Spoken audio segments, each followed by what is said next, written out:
What's up guys, Jim Yosef here and welcome to a brand new video and welcome to your daily dose of transfer gossip. And today is going to be Monday the 26th of June. And we've got some awesome rumours to get through today, but just before we get started, as always, you can show support by leaving a like rating. That'd be absolutely awesome. Remember, 1,000 likes to target for today's video. If you're new to my channel, make sure to click the subscribe button for daily FIFA content and press the notifications tab next to it to receive notifications about my videos. If you missed yesterday's video, it'll be down below in the description box. And today's question of the day: what console will you be playing FIFA 18 on? It could be Xbox One, it could be PlayStation 4, or it could be Nintendo Switch. I'm not gonna lie, I'll probably try out Nintendo Switch because they've actually got FIFA Ultimate Team, I believe, and they also have icons, which is pretty cool to see. Again, I'll probably be trying that out. But let's jump in to the confirmed transfers today. And the very first one is a Spanish player called Portillo going to Getafe from Real Betis on a permanent basis now for £1.28 million. I believe before this, he was actually on loan to Getafe last season. Next up, we go on to Teo Gutierrez, a Colombian striker going to a team in Colombia called Junior FC from Sporting, though last season he spent out on loan to a team in Argentina called CA Rosario, and the fee is £2.13 million. And the final confirmed transfer today is going to Bruno Perez, going from Torino to Roma for £10.63 million. And last season he spent out on loan to Roma anyway, but now it's on a permanent basis. We've actually got one more confirmed one, but it's a contract extension. And that's Mario Balotelli at OGC Nice in France, and yesterday he signed a new contract at the club until 2018. There were rumours saying he'd be leaving the club because they couldn't really afford to keep him on, but 17 goals last season I believe it was in total, so it kind of makes sense to keep him, even though he can be a bit of trouble. And now we move on to potential deals, and the very first player is going to be Kevin Campbell. So a few days ago, Bild put out an article saying Kevin Campbell is close to leaving Leverkusen and could reunite with former Bayer Leverkusen coach Roger Schmidt at Beijing Guan in China. And now today we've got a bit of an update regarding this situation, and the source is going to be Kicker. Kevin Campbell has confirmed he'll leave Leverkusen this summer. AC Milan and Chinese Super League clubs are interested right now, and like I mentioned before, Beijing Guan. In regards to fee, there's not mentioned right now, but if he does go to China, I'm pretty sure it could be quite a hefty one. Next up, we go on to Theo Walcott. According to the Sunday Mirror, West Ham have made Arsenal winger and England international Theo Walcott a £25 million target. You've got to take in consideration how long Theo Walcott has been at Arsenal. I think it goes back to like 2006 or so. I may be wrong there, but I'm pretty sure it's about the right time. And 25 mil for him, Arsenal, they may accept that, especially if they're looking to rebuild their team to get back into the Champions League and challenge for the Premier League title next season. Next up, we go on to João Cancelo, a Portuguese right back. According to Calcio Mercato today, Juventus and Inter Milan are said to do battle in the transfer market for the second time during this window. Both are vying for the signature of Federico Bernardeschi, and now the two Serie A giants are said to do battle again over Valencia right back Cancelo. The Italians are trying to identify a long-term fullback solution, with Inter failing to replace Maicon, and Dani Alves is expected to leave Juventus imminently.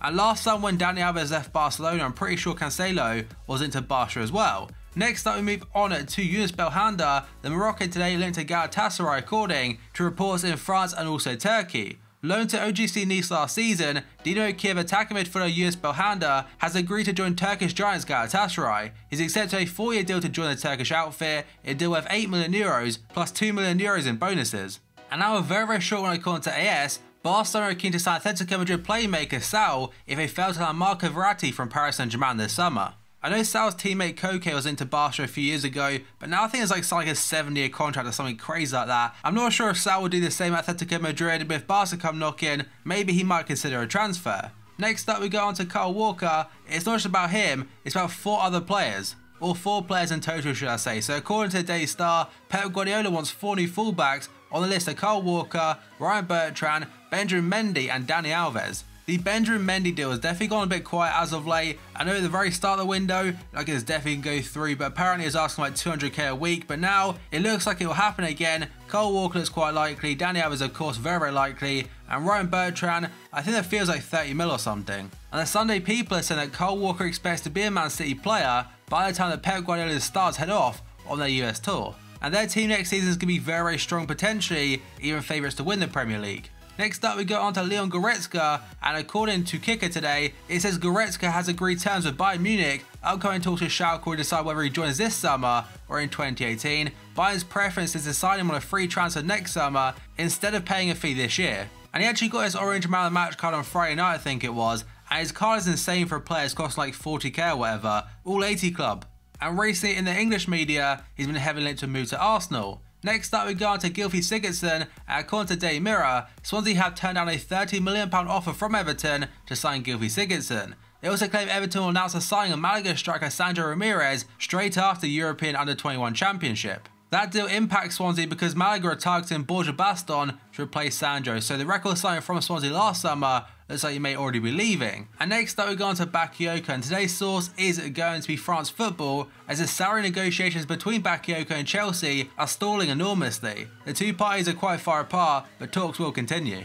I imagine Chelsea are waiting to wrap this deal up because after that, I'm pretty sure they'll sell Matic. And ESPN definitely think that Matic is on his way to Manchester United as the fee and also wages have been agreed. And now Marca in Spain is saying that Real Madrid striker Mariano Diaz is getting closer to a switch to Liga side Lyon, with negotiations underway between the two clubs. A fee is yet to be finalised, but it's believed the reigning Spanish and European champions want €10 million or £8.7 million.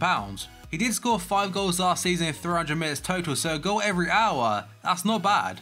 Although to be fair, 4 goals were across 2 days against a third-tier Spanish team, so really can't really say too much about it. Next up we go on to Anthony Martial, and according to Mail on Sunday, Arsenal are weighing up a £40 million bid for Manchester United's Anthony Martial if Kylian MBAPPE chooses Real Madrid.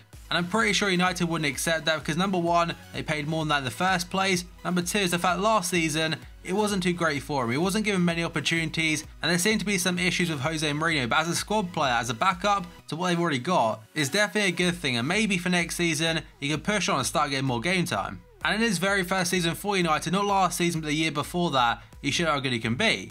Next up we move on to Javi Martinez, apparently on his way to City according to BT Sport. Javi Martinez and Dani Alves will both reportedly have a medical next week ahead of their moves to Manchester City, although, according to a Bayern website, there is no chance that Javi Martinez will join City this summer. I have seen a few places say Martinez could be a City player very soon. Of course, I have a Bayern website saying it. I'm not sure how reliable they are because it's not an official source, but BT Sport saying it could have some kind of backing. In regards to Dani Alves, I'm pretty certain he will join City. And now according to Le Parisien, Paris Saint-Germain are interested in Borussia Dortmund's versatile left-back, Rafael Guerreiro. The 23-year-old Portugal international joined the Bundesliga club from Lorient in the summer of 2016 for a rumoured fee of £12 million. I'm pretty sure he's had 2 clubs previously playing in France. Of course, one was at Lorient before. I can't remember the other one. Was it Chan? I can't say the name. It's like CAN or something. But PSG could be his next destination. And now we've got something regarding Gianluigi Donnarumma. So the goalkeeper has claimed his Instagram's hat last night after it appeared to suggest the goalkeeper would enter contract talks with AC Milan after the European Under-21 Championship. I'll put on your screen right now the very first one because I've got a screenshot of it, but it's now deleted and translated it does say, I want to state again my unconditional love for AC Milan and its fans, and then it goes on to mention how he's focusing on the Italian Under-21 international team and hopes to win the championship for them. It then says after the Euros is over, I'll meet the club together with my family and my agent in order to discuss a renewal. The post has now been deleted, but he actually put on Instagram and Twitter after it a picture of a black box saying my account was hacked, closing social.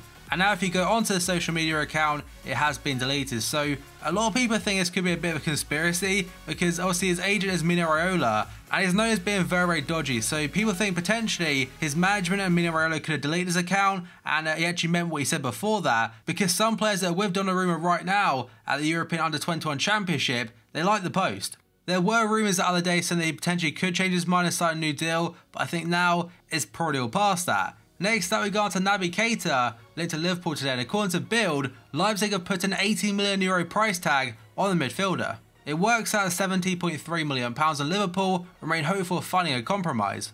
Keita wants to stay another year in Leipzig but doesn't want to sign a new contract at the moment. And in the last week or so it's gone from Keita not being for sale at any price from Leipzig, but now there's some kind of fee there, so really it does look like quite good news for Liverpool, and whether they want to pay as much as that, probably not. Like I said before, they want to reach a compromise. He's definitely one of Klopp's priority signings this summer, and if we can get it done, fair play to FSG, but I think right now, I'm optimistic that it could happen, but Leipzig don't need the money, so they'll have to wait and see. Next up we go on to Marquinhos, linked to Juventus today according to Gazzetta dello Sport. Juventus are playing for life without Leonardo Bonucci by stepping up their pursuit and interest in PSG's Marquinhos. He has previously played in Italy for Roma before joining PSG and was very good there, so maybe, obviously he's definitely matured now and become a better player. At Juventus, I'm pretty sure he'd fit in very well. The rumoured Chelsea fears a double swoop for Alexandro and Bonucci for like £96 million, so I imagine a lot of that would probably go back into Marquinhos. And the final one today is regarding one of the world's biggest talents. It's on your screen right now. So Monaco are pulling out all the stops to keep Kylian MBAPPE at the club. Reports in France claim MBAPPE has been offered a new deal worth 9 times his current one, an increase from £15,000 per week to £140,000 per week. Many of Europe's top clubs are chasing MBAPPE, who enjoyed a breakout season in Ligue 1 and the Champions League knockout stages. I think in regards to football terms, it's probably best to stay in Monaco for one more year, and maybe if he keeps up his development, go to Real Madrid next year or whatever for a massive world record fee, and for an 18-year-old potentially get 140 grand per week, and in comparison to what Donnarumma was offered, I'm pretty sure it's nearly double it. But in the comments below, do you think MBAPPE should stay at Monaco for another year, or should he try it and become a Galactico already? But that is the final one for today's video, guys. So as always, if you enjoyed it, show support by leaving a like rating. That'd be absolutely awesome. Remember, 1,000 likes is the target for today's video. If you're new to my channel, make sure to click the subscribe button for daily FIFA content and press the notification tab next to it to receive notifications about my videos. If you missed yesterday's video, it'll be down below in the description box. And today's question of the day: what console will you be playing FIFA 18 on? Let me know down below in the comments. So thank you for watching this video, and I'll see you next time.